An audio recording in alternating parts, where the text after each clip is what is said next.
It all began with a call, with Miguel Hidalgo y Costilla urging on the people of New Spain to fight for their independence. But history unfolds for a reason.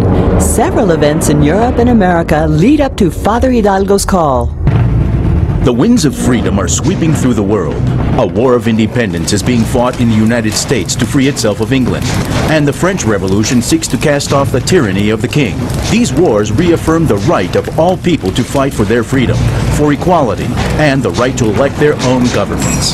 In 1808, Napoleon Bonaparte invades Spain and takes Charles IV and King Ferdinand VII as prisoners. This unleashes a war against the French and brings instability to the Spanish colonies.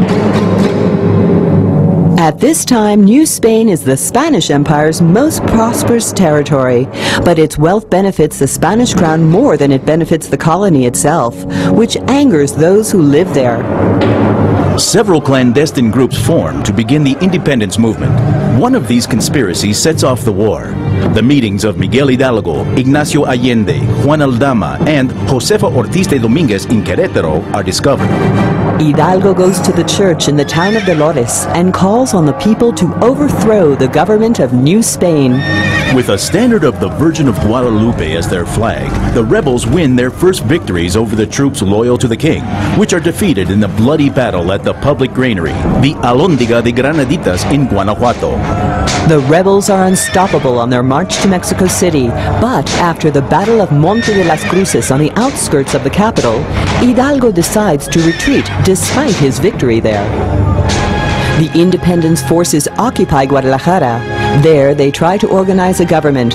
They start a newspaper, El Despertador Americano, and they proclaim the abolition of slavery. But royalist forces under the command of Felix Maria Calleja follow in close pursuit. The two armies engage in combat outside of Guadalajara in the Battle of Calderón Bridge, where the rebels suffer their worst defeat. Fleeing north, Hidalgo, Allende, Mariano Jimenez, and Juan Aldama are ambushed and taken prisoners in Acatita de Bajan, Coahuila. Later, they are tried and executed in Chihuahua. After the death of Hidalgo, another parish priest takes command, José María Morelos y Pavón. The high point of his military career is breaking the siege of Cuautla, where 7,000 of Calleja's troops had kept Morelos and 3,000 rebels under siege for 72 days. In addition to his military genius, Morelos is a visionary who seeks to provide the new country with a political organization. He assembles the Congress of Anahuac and reads there a document entitled Sentiments of the Nation.